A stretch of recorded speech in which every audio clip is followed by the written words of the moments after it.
O Allah, guide me among those whom thou hast guided thee right, and preserve me among those whom thou hast preserved, and befriend me among those whom thou hast befriended. Bless me in whatsoever thou dost grant me, and deliver me from the evil of what thou hast judged. Surely thou judgest, and none can judge against thee, and he whom thou befriendest is not disgraced. Blessed art thou, O Lord, and exalted be thee above what they set up besides thee. I bear witness, nothing deserves to be served besides thee, and I bear witness that Muhammad is thy servant and apostle. Amen.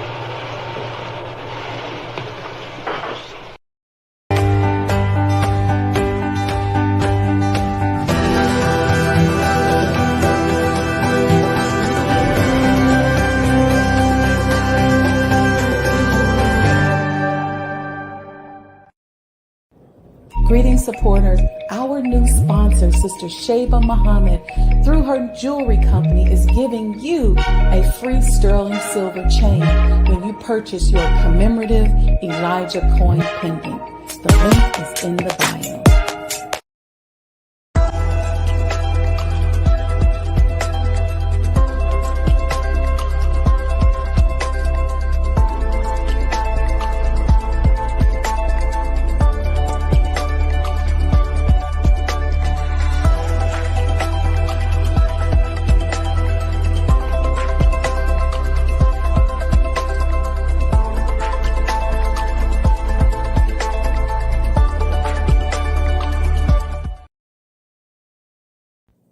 Peace and blessings, family. I wanted to personally invite you to join me on September 3rd, 2022 at the Honorable Elijah Muhammad House from 3 to 7 p.m. We're going to be doing a fundraiser for the completion of the Honorable Elijah Muhammad House and enjoying these last few weeks of our warm weather. And guess what? It's my birthday. So come on out, scan here to RSVP.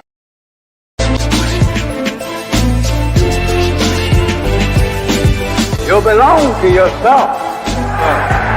You're an independent people, created from the nation of free people. Yes, sir. You don't need to go nowhere but to yourself. Yes, sir. There will be a great separation. So I said, it is on now. The college is meant to prepare you for your future. That the time dictates that if we don't do something for ourselves as a people, we will be destroyed. And the aim of the enemy right now is to take us out. We have God with us. We have Him as our guide. Yes, sir. We don't have to stand around here and ask the question, what must be done? Yes, sir. Get up and let's go and do something. Yes, sir. We cannot sit down. We cannot lay down. Yes, sir. We must get up. Yes, sir. And go to work. Do you know what real joy is in life? Visioning something and bringing it into reality. That's real joy. Do you know what the next step in joy is? Behold how good and how pleasant it is for brethren to dwell in unity. Tonight, you need to fasten your seatbelts. We're going to hear from some of the greatest minds in the world. I don't know about you, but I'm tired of trusting our future and the future of our children into the hands of those who don't love us. I believe we need to revitalize black leadership. I just love that video. Shout out to my brother Juan Carlos X with Slate Stone Music who put that together for me. Assalamu alaikum, peace and blessings to you all. We say, as Muslims, we say Assalamu alaikum, which simply means peace be unto you. And it's the greatest gift or the greatest prayer that you could wish on someone is to wish them peace. And so when we say Assalamu alaikum, we are wishing you peace. So how's everybody doing out there? Welcome, welcome. Thank you all for coming. We're going to talk about a few things today. We're going to talk about the impact of a data-driven culture and how the economic blueprint that was put together for us by the Honorable Elijah Muhammad pairs so nicely with this data-driven economy. It actually pairs better with this data-driven economy than it did with the gold standard and the oil standard. So we're going to talk about that. We're going to talk about our sister, the goddess, Serena Williams, a little bit. We're going to talk about our beloved sister, Dr. Minister Ava Muhammad. But first thing I want to talk to you about is this water crisis in Jackson, Mississippi. And let me just play this clip, and I'm going to come back and talk to you guys about it. I'm going to play a few clips, so bear with me while I'm queuing this stuff up. But let's get this so you all can check it out. All right. This is interesting. We never cut off water. The lack of water was due to pressure, a lack of pressure in the system, which we stated was complicated by the floodwaters that we received. It is because of our transparency that the state is aware of the many challenges that our system is facing. It is because of our transparency that we know about the staffing shortages. It is because of our transparency that they know about the system issues. And it is because of our transparency they know about the numerous equipment failures that we have. This is a set of accumulated problems based on deferred maintenance that has not taken place over decades. So let's talk about what we do next. Let's look forward to the united front that we have now announced and we look forward to. We're grateful to add the state to our team for the betterment of our city, Jackson, and our water system. With the state advising us and assisting us, we look forward to the myriad of improvements that are sure to come. I want to thank all of the volunteers. I want to thank all of the city employees that have been tuned into this challenge daily. I want to thank the support of Hinds County and their leadership that have been instrumental in supporting the city of Jackson over the years, distributing water year after year and crisis after crisis. And so I think it is imperative that we all keep our eye on the ball. We were here 2 Februaries ago where we had system-wide failures and the world was watching us. And the world is watching us again. And so we must continue to elevate our voices and say that the residents of Jackson are worthy. They are worthy of a dependable system. And we look forward to a coalition of the willing that will join us in the fight to improve this system that has been failing for decades. Okay. This is an infrastructure problem. As a business consultant, I've worked on a number of different sewer and water pipeline projects. This is an infrastructure problem, equipment failures, maintenance problem. And the coalition of the willing coming together and trying to create a solution based upon a system that, in my opinion, is broken. So this is what I think should be tried. We have to try new ideas. Apparently, the city, financially and for whatever reason, has an issue with maintaining the infrastructure or repairing it, or building it so that it can handle the capacity or the load that is on it. So this is what I think. Especially when you have these cities, and I'm specifically speaking from a Black female perspective. And so when most of these cities are majority Black or African American populations, this is what I think needs to happen. In our communities, well, let me say it this way. In broader communities, okay, among other cultures, you have business people who come together and use their resources. These are in the development stages. As a culture is developing, you have business people who come together to preserve the culture, to support, build, and expand infrastructure, and to invest their resources in the long-term sustainability of the culture. Okay. And then, of course, we know we live in a world where then later on they then get all this government assistance. But in the beginning, you have the business people, the entrepreneurs that start any type of movement, if you will, in this fashion. So what I'm saying, in our Black cities, if there's a Black mayor, if we got Black legislatures, then why not put together a program?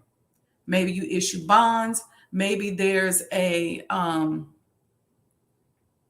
some type of investment or loan program where we can go to our actors, actresses, our sports and entertainment people, or other business people who have certain amounts of disposable income, and teaching them how to invest in the preservation of the culture or to support infrastructure.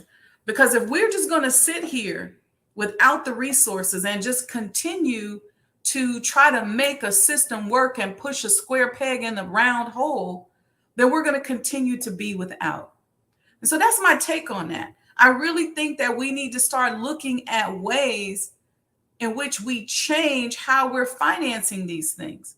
So if we're going out and the city needs to say, okay, we got a loan program and we're going to put a long-term program together. Not only is it to attract businesses in the area, but to increase the tax base so we can pay back these entrepreneurs and these athletes and these artists who have invested in the infrastructure so that our people have water. You can't tell me that there aren't armies, literally, of people with the money who would invest to make sure that places like Flint and Jackson and other places have healthy drinking water.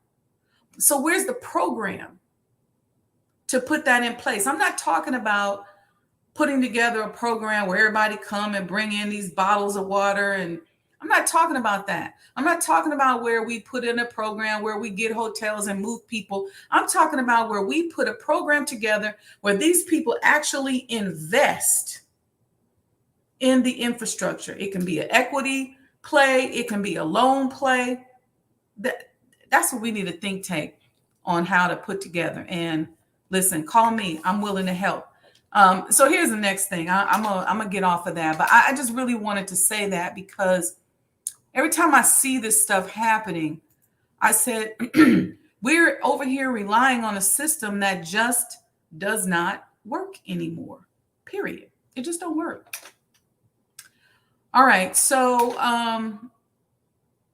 yeah, 180,000 people without water. Where's the change? I hear the coalition of the willing, but where's the governmental change to get the funding to support the infrastructure if the tax base can't afford it? Okay, here's the next thing. This is a little lighter. We're going to have this conversation about our sister, Serena Williams, who is absolutely amazing. She is a god. And I just want y'all to put some good energy behind her. I want to celebrate her. I want to talk about what our sister is doing and make sure that we're all watching tonight so that we can push her on into this victory, because she's truly a god in her craft. Check this out.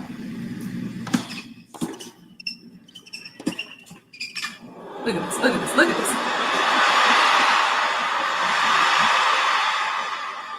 There it is.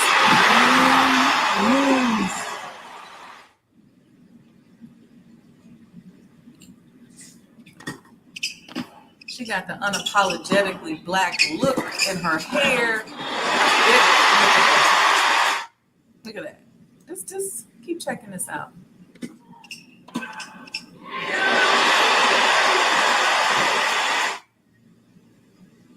I'm so happy to see her celebrated instead of all the fear mongering, because people are so afraid of her power. They're afraid of her. Look at her mother. Look at the sister. Matches as this woman watched, but she's never watched her daughter play a match like this. Look at this. This is just highlights. Check this out. I admire her for her strength, her mindset, her example. Look at this. Look at this. That's all right. But that was such a big performance. And she was 2 times to the net.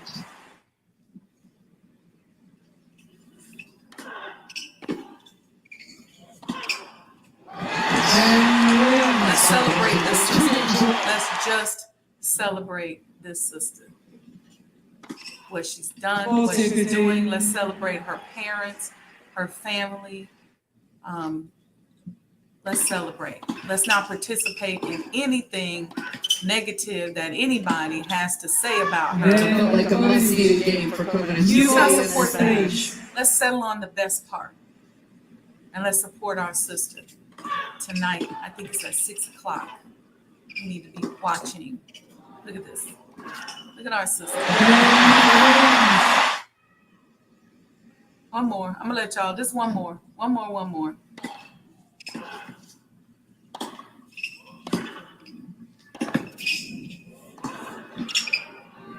I played tennis. I was never this good. I was never that good. Listen, let's support our sister, okay? And I want us as bloggers, as podcasters, let's stop participating in the media destruction of our people who attain certain levels of success. Let's stop participating in that. That way, they're allowed to grow through life and grow with their success. That's a big responsibility. You got a lot of people watching you and a lot of people looking at you. I know just on my level, and then you're constantly being talked about. People always got something to say about you. But, let's err on the side of settling on the best part, because that's not an error, but err on the side of taking the high road. Even if maybe you don't really quite like the things that she does or how she does it or, anything like that. Okay, next thing we're going to talk about, let me pull it up here. Here's the other thing. Make sure you all are registered for the 24 karat donate and sip that is happening on at 3 p.m.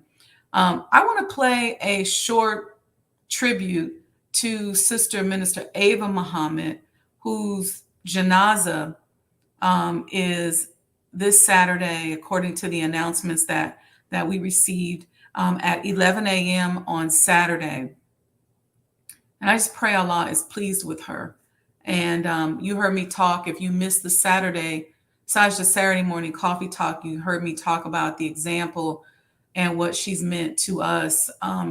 We had planned even, obviously before her return to Allah, this event this weekend. So we're going to still have it. I think it's a great way for us to come together I know that there's the janazah, there may likely be a repast. And so, but we ask you to still come by between 3 and 7 p.m. We'll be at 4847 South Woodlawn Avenue.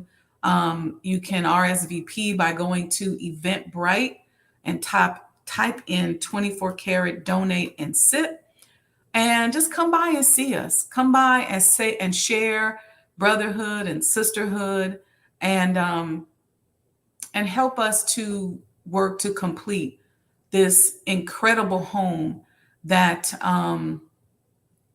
we've started, but that belongs to the Honorable Elijah Muhammad, who our sister gave her life defending, along with the Honorable Minister Louis Farrakhan. But if you really understand, they're one person.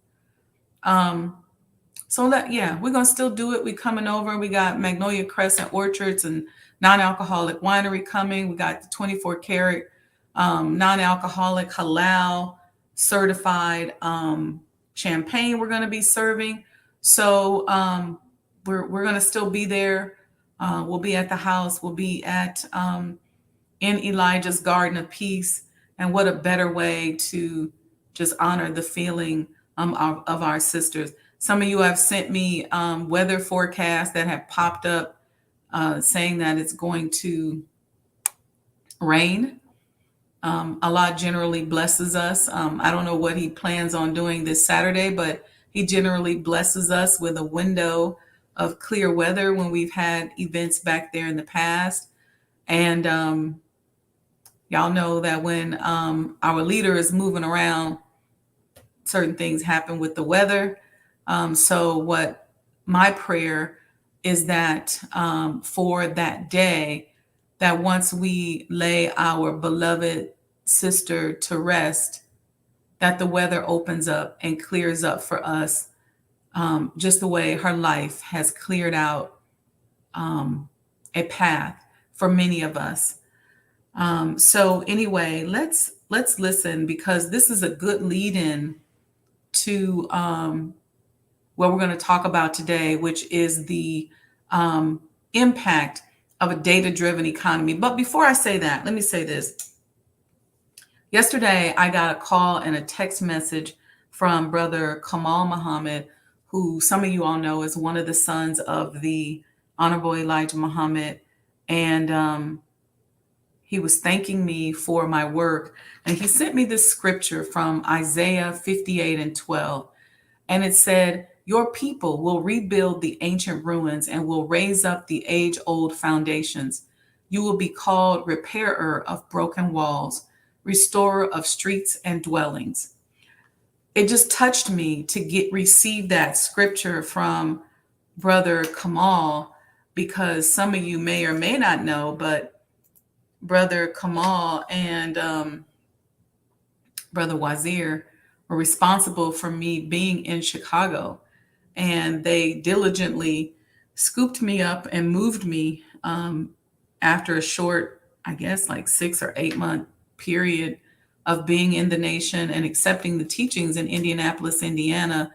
They moved me to Chicago, and Brother Kamal thanked me for my work to make the scriptures come alive. And that meant so much to me. So thank you, Brother Kamal. Thank you to Brother Wazir, who I know has been one of my angels in business. I'm so grateful for you all.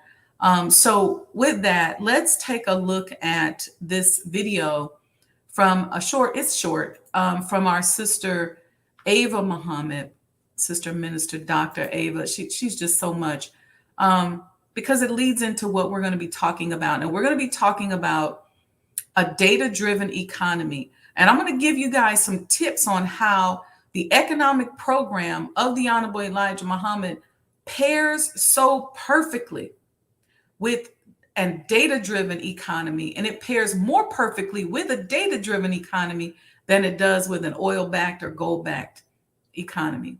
So, but let's take a look. Let's listen to our sister first, because she always brings it. Oh, man.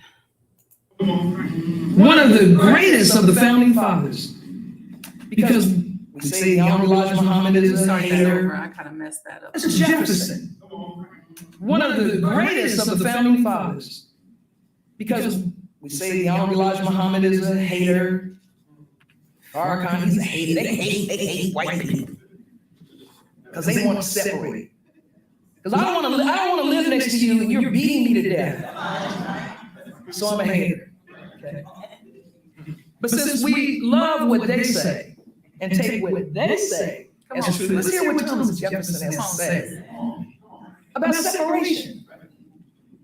These are his notes from, and you can go to the University of Chicago Library and go to their website. Just pull this up, Google it.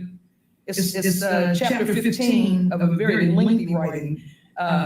Jefferson was a prolific writer. He was also a statutory rapist. How many white people you know named Jefferson? Whose last name is Jefferson? Not many. How many black people named Jefferson? Jackson, Johnson, Adams, Washington. Think about it. Now look, he writes here because he is, in his weak mind, he's doing his best to try to save us. Because he knows that the institution of slavery and the slave trade are condemning America to destruction. So this is in 1784. We've been here a little over 200 years at this time. We came in 1555. We had been in the Caribbean in the Western Hemisphere even prior to that. But we came to these shores 1555. Now the school books say 1619.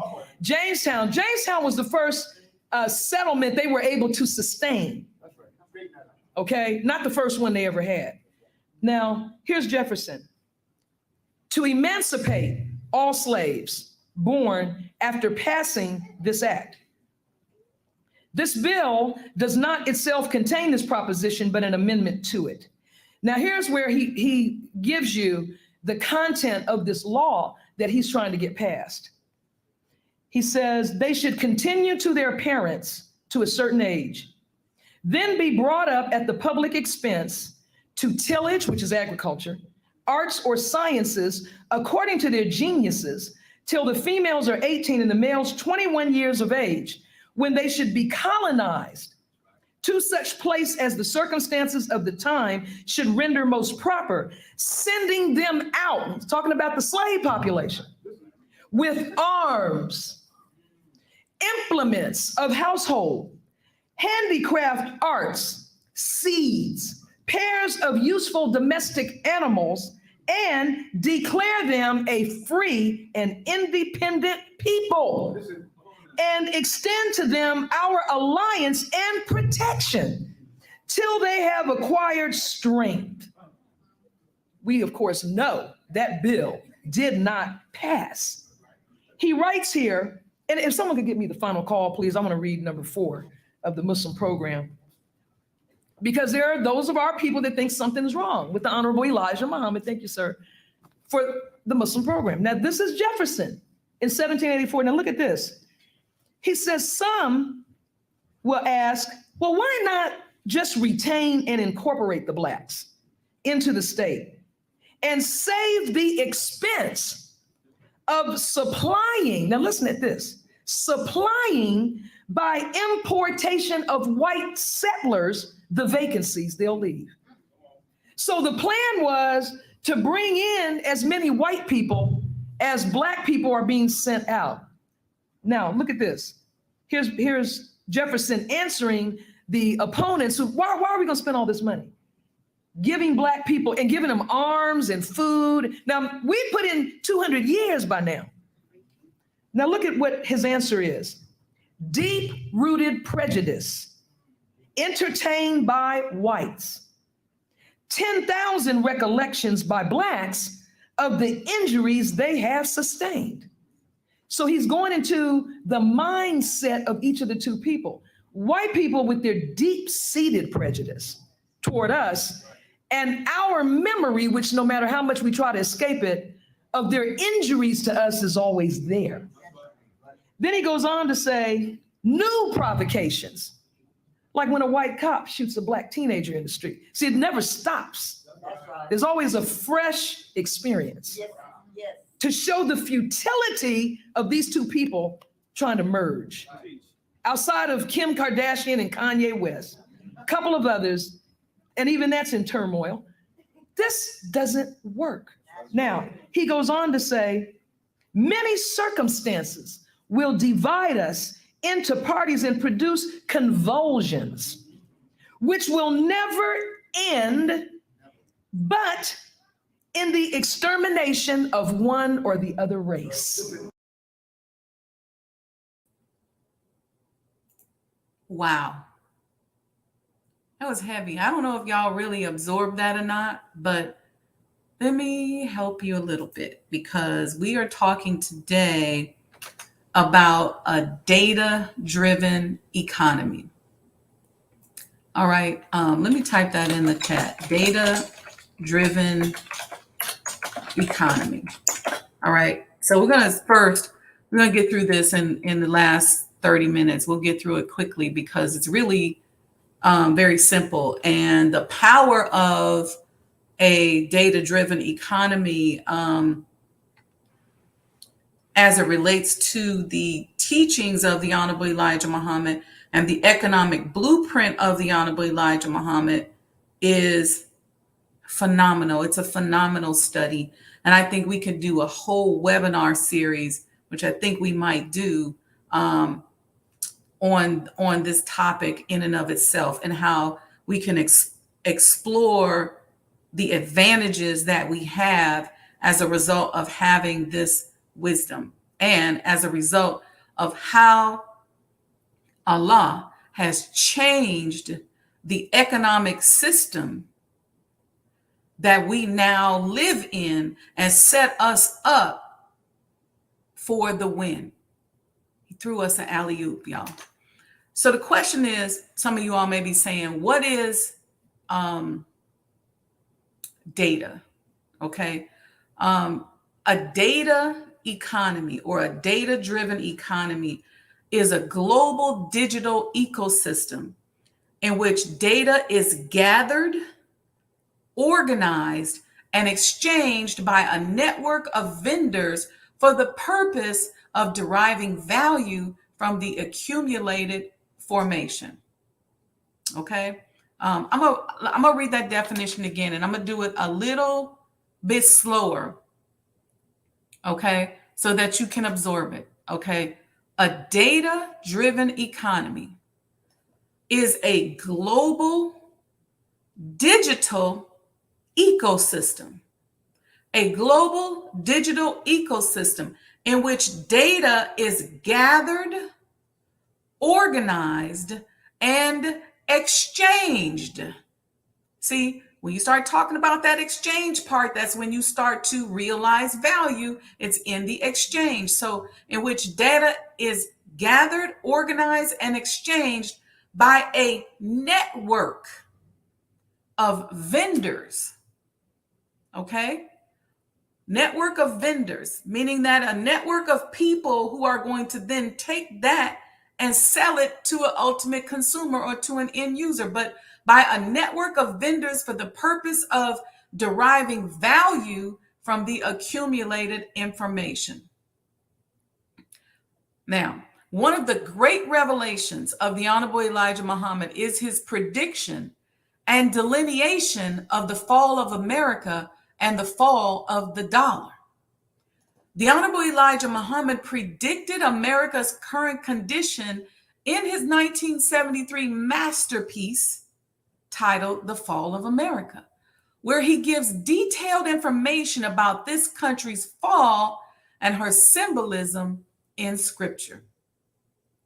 In the book, The Fall of America, in the chapter entitled The Troubled America, No Peace, the Honorable Elijah Muhammad says this: America, in trying to hold her place as the greatest power among the nations of the earth, is one of the most troubled countries on earth today. The nations no longer see America as the superpower that she once was. We can all watch the news and bear witness to that.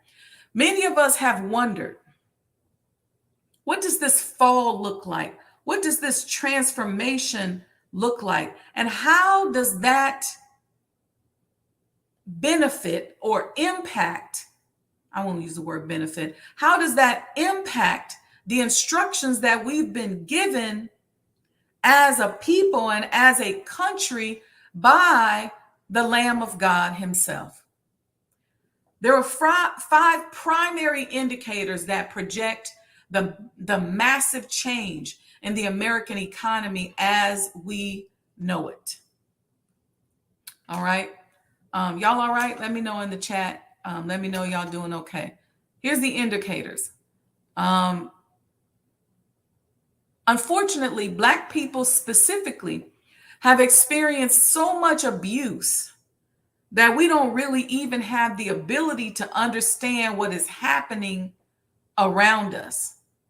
So we don't even know. If we just get a little relief or a little perceived relief from the abuse, we think we're doing okay. And so we can't, it becomes difficult for us to be solution oriented, kind of going back to what I talked about with the Jackson water crisis, because then there's a system or processes in place that we worship, we think are God. And so these systemic processes have inherent biases embedded in them. And many of us don't even think to step outside or around the blow that these systemic biases have dealt on our community. Okay. The first indicator is the destruction of America's educational system. When we were doing the accomplishments of the Muslim series on Thursday nights, when we first started, I played a clip of a teacher who had been teaching for almost 40 years. And she said, what we don't realize is that they stopped educating our children over 20 years ago. One of the points the Honorable Elijah Muhammad alluded to was that the destruction of America's educational system. You can look up yourself the ranking and how America ranks on a global basis. And with this lowered ranking, we would have a difficult time competing in the world economy when it comes to innovation, when it comes to development. We're just not competitive anymore. This is why when you take a look at some of the other countries, and I would say this personally, when I was in China, it scared me to realize how much we don't produce. And as they took us on the various different tours of the many different industries and manufacturing plants, and we went into the hospital systems, but we also did some business work. I got nervous because I said, oh my God, we're in trouble. Because look at all that we don't produce. And I started writing down some of the different types of plants and manufacturers that I saw. And I started trying to figure out, do I know of any of this type of work being done in America? In many cases, either it was not done at all, or it was done on such a small scale that it could never sustain the economy. So this educational system, I think, contributes a lot to that. And so the Honorable Elijah Muhammad said in this same book, the plague of Allah, God, against the educational system of America is something that the philosophers and scientists should look into, as the destruction of America's education is the destruction of their wisdom to educate the people. Now, I was on this website earlier called joshuatruth.com, and it adds this statement to the analysis. Let us fast forward to 2020. And at this time, it was, I think, 2018. They said, let us fast forward to 2020 and look at the condition of the educational system today. Due to COVID-19, most education has transitioned to a digital platform with little success. What school systems are finding is that when the students came back from the pandemic, they were so behind that They thought they were in one grade, but they really, in fact, were probably 2 grades behind. Teachers are unable to teach students effectively, nor can they capture the attention of the students as they would in a classroom setting. Those who have transitioned back to the traditional classroom setting have to worry about safety, the social distancing guidelines, constantly sanitizing the surfaces of everything, and the overall fear of trying to learn or teach in an unsafe environment. You don't know if somebody's going to come in and hurt all the students. You got mass shootings happening literally every week now. But this is part of the destruction of the educational system that is impacting our economy. Number 2, the second one is the importance of unity. The messenger also stressed the importance of Black people to unify. And of all of these, this one I want you to really focus on. He said, we must unite at all costs. Once united, we must stand fully packed as a wall against injustice, he writes. This could not be more relevant, y'all, today. Amid the police shootings and unarmed Black men and the lack of convictions and accountability from law enforcement agencies across the country, the need for a Black united front has increased. God himself wants to see us free. And we could solve 95% of our problems by just sticking together. We have to discard our differences and join hands in love for one another. And I want you to think about, hold that concept of unity in your mind as we dive deeper into this data-driven economy. Number 3, he said we have to pool our resources. Number 4, he said we have to stop wanton criticism of everything Black. Stop being so critical of everything and everybody that is Black. Stop talking about each other. Number 5, he said we have to remember that jealousy destroys from within. And he told us to model greatness. He said, study the white man, for he is successful. He makes no excuses for his failure. Now, to survive the economic downturn or recession that we are in, similar to the one that existed in the late 60s to early 70s, if we model the businesses and economic structure demonstrated by the Honorable Elijah Muhammad, we must focus on what? The needs of the people. Somebody type that in the chat. Focus on the needs of the people. Now, basic consumer survival needs like food, clothing, and shelter, and various different related businesses, okay? And I've covered this in detail during manifestation class on Thursdays. Go to manifestationclass.com and download a free copy of the accomplishments of the Muslims. And you can go back and check out those past episodes using that ebook, if you will, as your guide. And as time moves, this is important, evolution begins to take place, right? So time and the concept of time is continuing to move, then evolution takes place. Because with every change of time comes a change of conditions. Hear me good. Evolution is change in the heritable characteristics of biological populations over successive generations. Everything changes, my people. Everything on this earth is in a continuous state of evolution.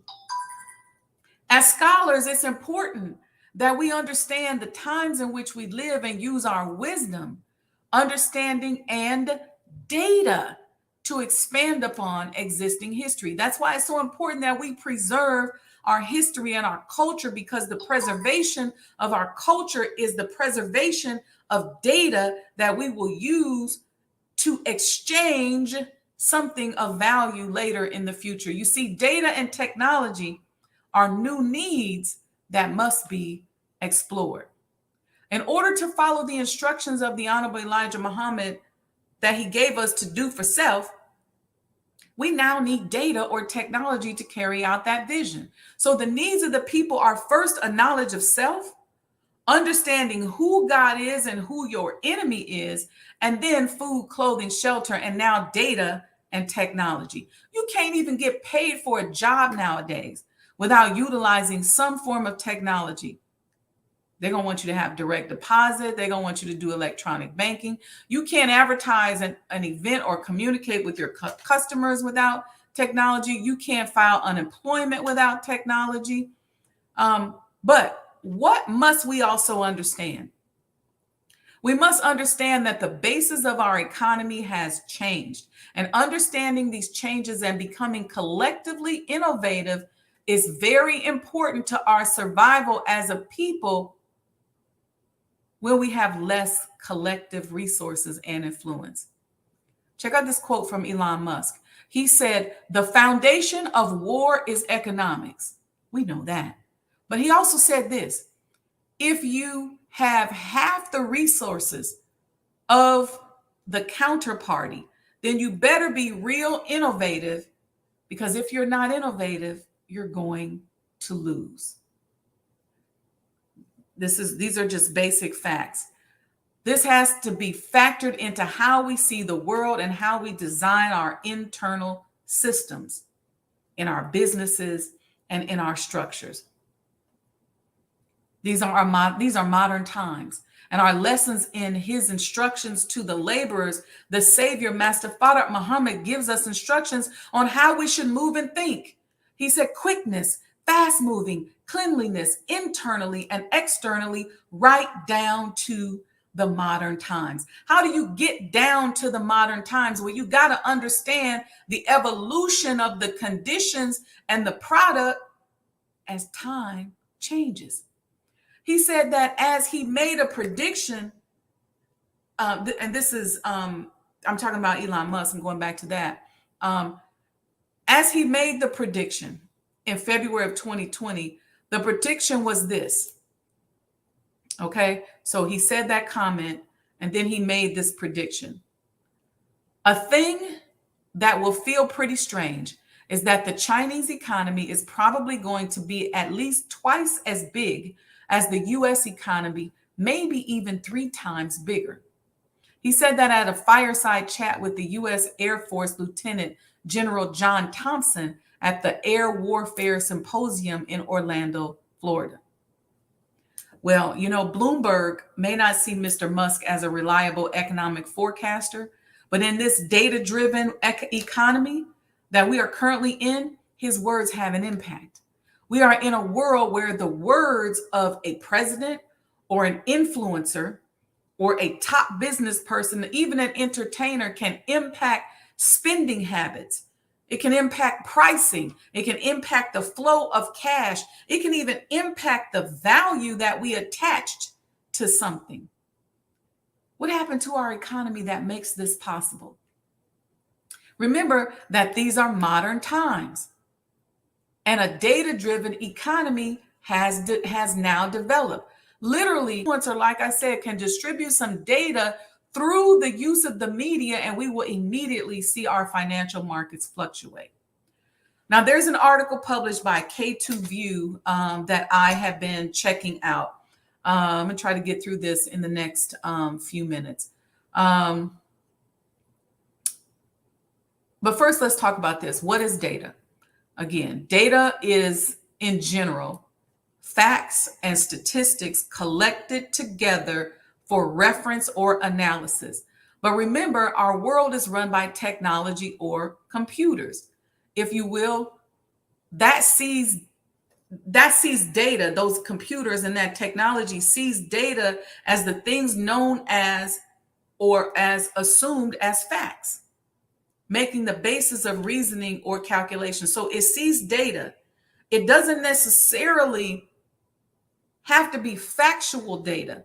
It just has to be assumed factual data, or it just has to be impacted in the programming that is written. And then the technology will then make a basis for reasoning and or a calculation.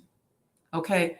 This is why rumors and, back in the day, they used to drop leaflets or say certain things to get people to make a move. But now what's happening? What's happening now is that they can do it through the use of data. They can spread a rumor. They can assassinate somebody in the media through the use of data, so that by the time the person is actually killed, the public will be numb to the idea.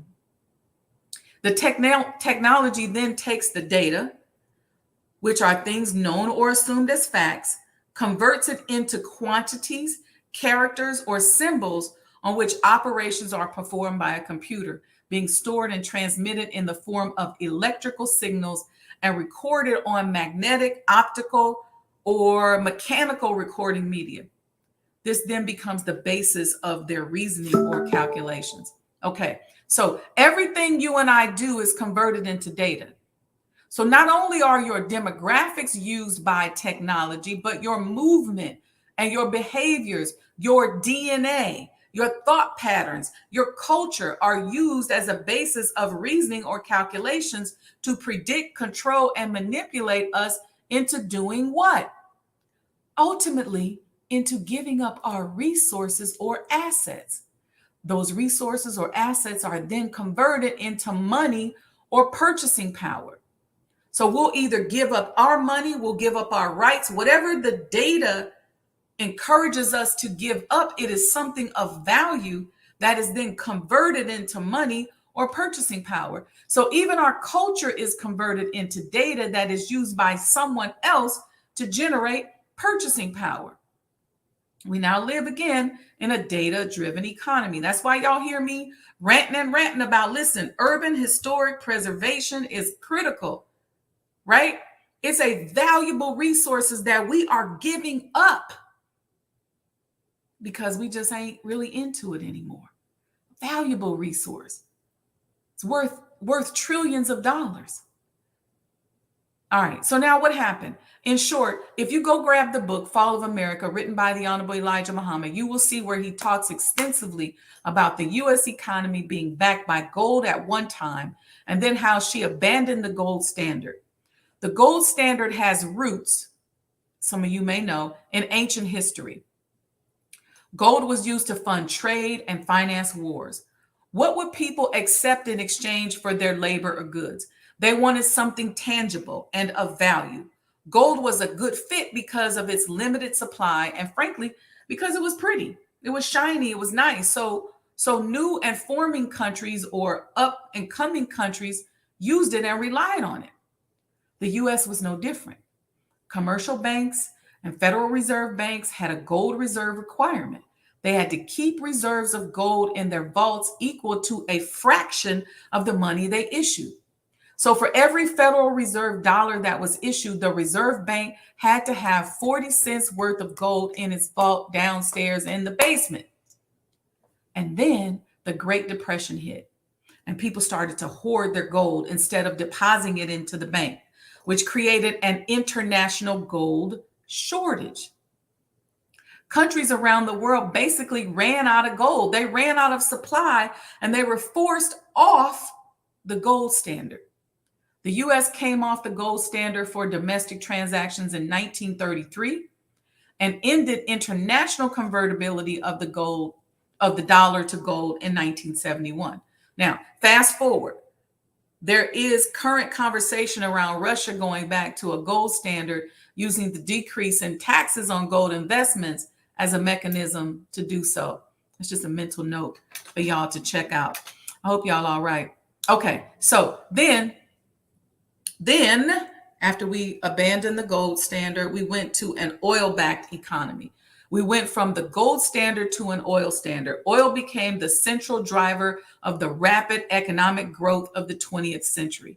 Political structures were centralized, social goals were dramatically expanded, and an entire middle-class consumerist society was created on the back of the oil economy.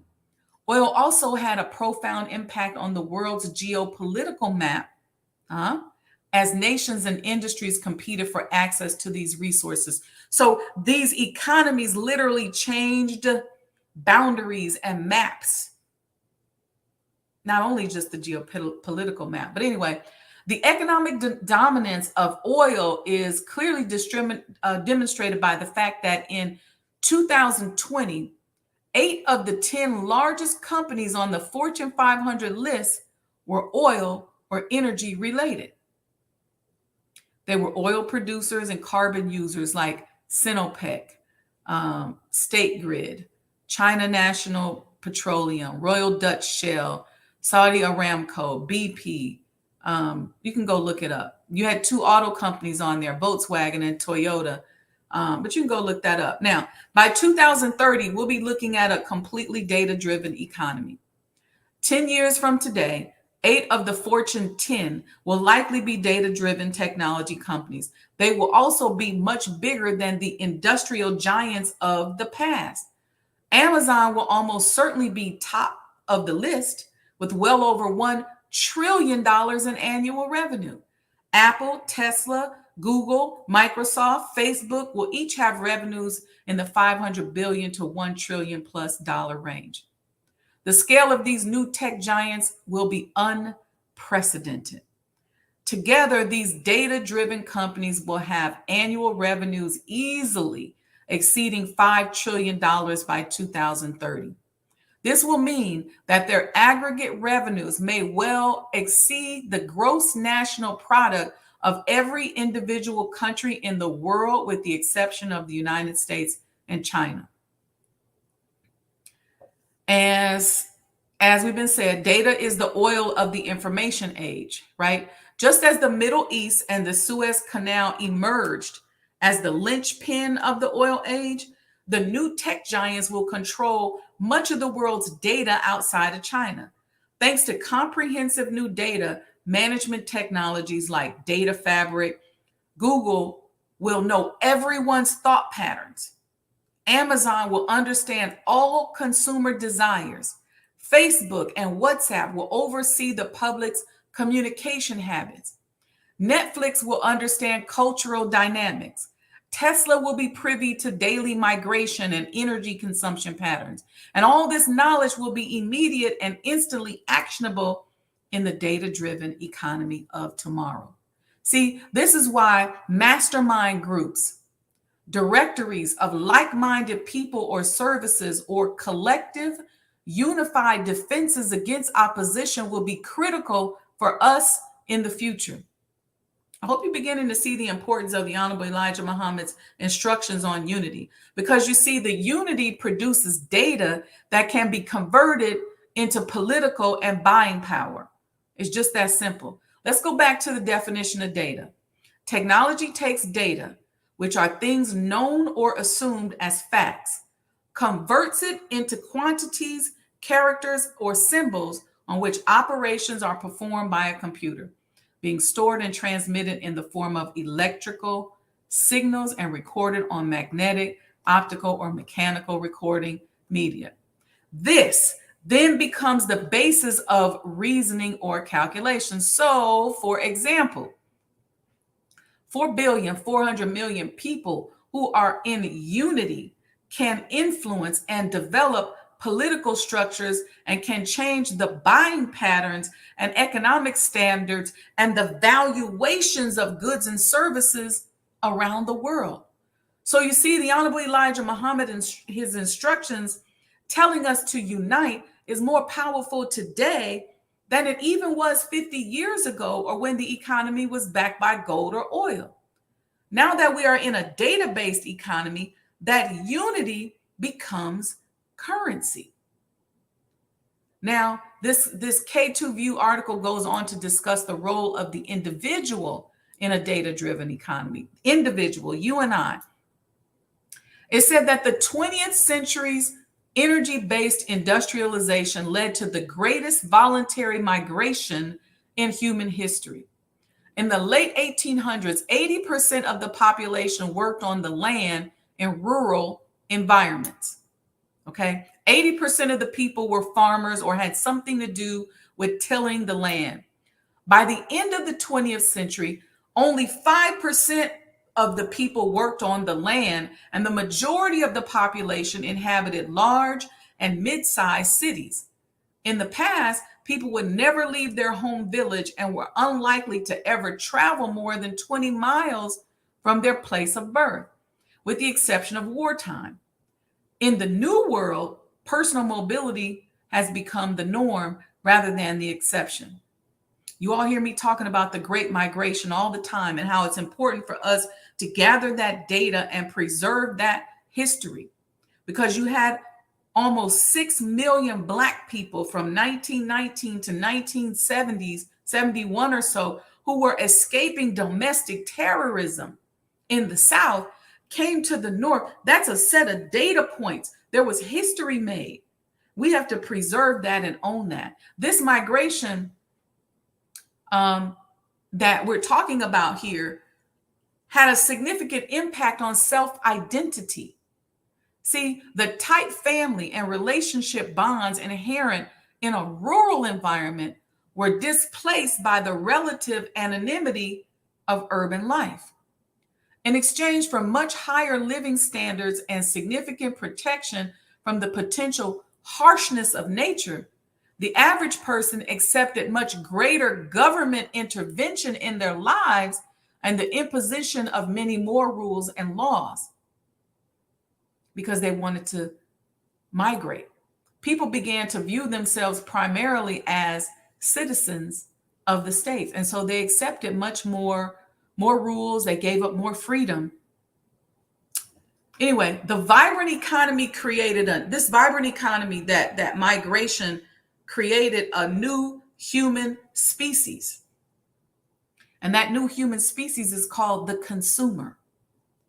Given the significant wealth generated in the capitalist economies, there was unprecedented demand for new goods and services. Improvements in nutrition and healthcare led to significantly longer lifespans and rapid population growth. Together, these two developments created enormous strains on the environment as a result of the resources consumed and the need to dispose of the vast waste created. Now, before I read these next few words from this article, I want you to think back on the 5 key points given to us by the Honorable Elijah Muhammad that I stated at the beginning of the show. I'll let you go back and review them because we don't have time for me to read them again. Now, check this out. Going forward, the current focus on environmentalism and a slowdown or rejection of mass consumption are likely to be very long trends. Let me say that differently. We're moving into a period where we'll be more focused on environmentalism, and we will experience a slowdown or rejection of mass consumption of goods and services. The more profound question, however, will center on individual perceptions of their self-identity. What did he tell us? Know ourselves. Okay, again, people's individual perceptions of themselves will begin to change and evolve into a self-identity basis way of thinking. Not what kind of job you have or where you live or what you drive, but self-identity. You already see that starting to happen. But the Honorable Elijah Muhammad told us way back, know thyself. Individuals may well begin to define themselves and make life choices to an even greater extent based on their lifestyle or their self-identity as opposed to monetary economics. Hope you hear me. This may in turn alter how people perceive themselves relative to their environments and their role in society and the state. It would not be inconceivable that the average individual begins to identify themselves less as a citizen of their state and more as a member of a group that they have virtual ties to. You see where this is going? You see why our unity is so important? You don't think that the data scientists have already discovered this? Now check this out. So much of modern day capitalism, as established by the transatlantic slave trade and refined by the men who built America, like the industrial giants such as who? The Rockefellers, the DuPonts, the Carnegies, etc. Okay, so it was the capitalist society was pretty much established by transatlantic slave trade or built on the backs of the transatlantic slave trade. And then it was refined by these industrial giants. What did Master Fard Muhammad say about those industrial giants? I'm going to let y'all go back in your memory. Look, a data-driven economy will lead to a reordering of industrial and national competitiveness. So the industrial giants, the men who built America, put together a system that will begin to unravel as people begin to make decisions based on their self-identity, and the economy becomes more data-driven. This data-driven economy will begin the dismantling of what they built. Do y'all hear me? Do you remember what Master Fard Muhammad said about them? I'll give you one clue. Lake of fire. Could this data-driven economy be the key to our inheritance? Is that our alley-oop? From a corporate viewpoint, the next 2 decades will undergo more competitive disruption than has occurred in 100 years. Because you know this whole, if you take Econ 101, it's all about competition. It's all about supply, demand, and competition. To survive, check this out, legacy corporations will need to restructure their operations such that data is their most important asset. Data will be the hub from which all other elements of the organization become spokes. So data will be the focal point. Consumer tastes may shift. Political and regulatory pressures may alter. Individual products may rise and fall, but consumer data will remain central to negotiating these accelerating changes. See, this may help you understand this better. The oil-based economy allowed for mass production, okay? That's why I call it the Industrial Revolution.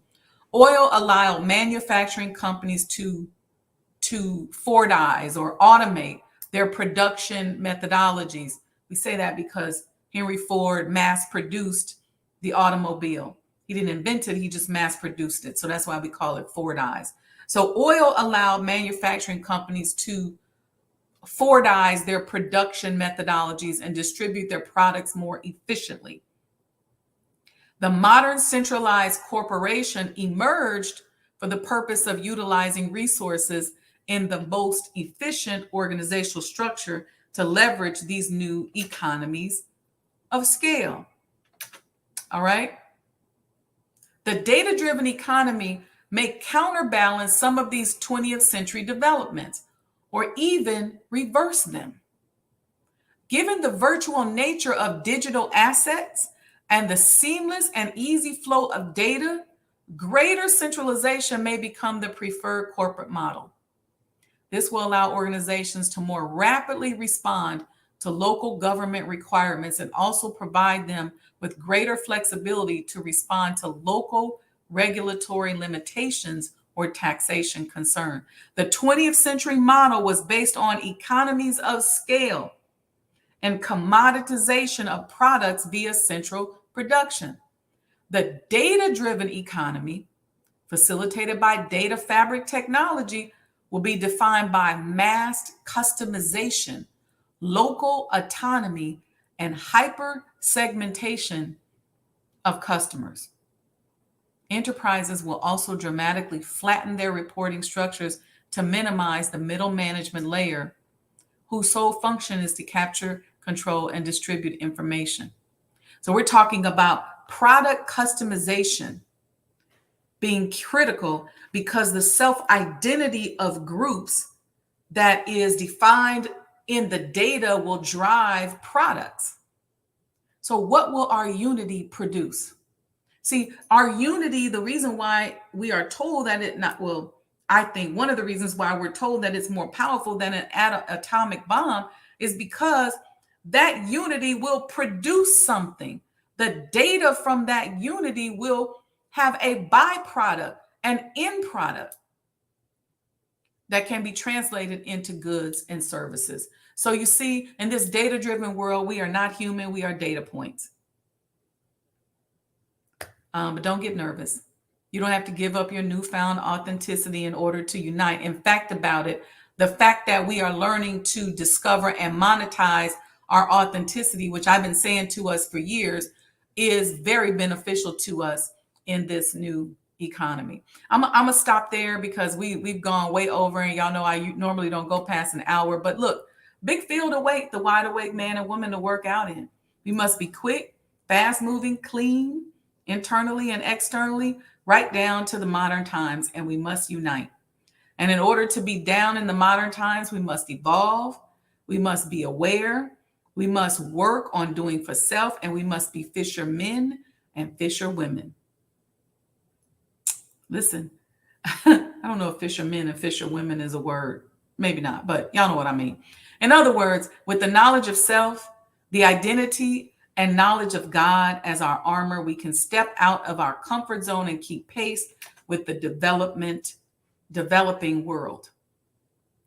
And we'll talk a little bit more about this data-driven economy tomorrow in manifestation class right here on the Sajdah Wendy Muhammad YouTube channel. Thank you all very much. Thank you for bearing with me. I know this is very technical. Some of y'all can't hang with the technical stuff, but y'all know I'm a nerd. So I like this technical stuff because I like dissecting what it all means.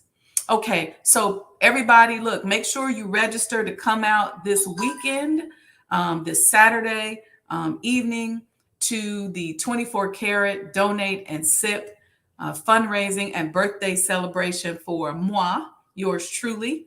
I hope to see you all at 4847 South Woodlawn Avenue. And inshallah, until the next time, do something good for somebody today. Love on somebody today. Spoil somebody today. Tell somebody you love them and you care about them. Peace and blessings. Peace and blessings, family. I wanted to personally invite you to join me on September 3rd, 2022 at the Honorable Elijah Muhammad House from 3 to 7 p.m. We're going to be doing a fundraiser for the completion of the Honorable Elijah Muhammad House and enjoying these last few weeks of our warm weather. And guess what? It's my birthday. So come on out, scan here to RSVP.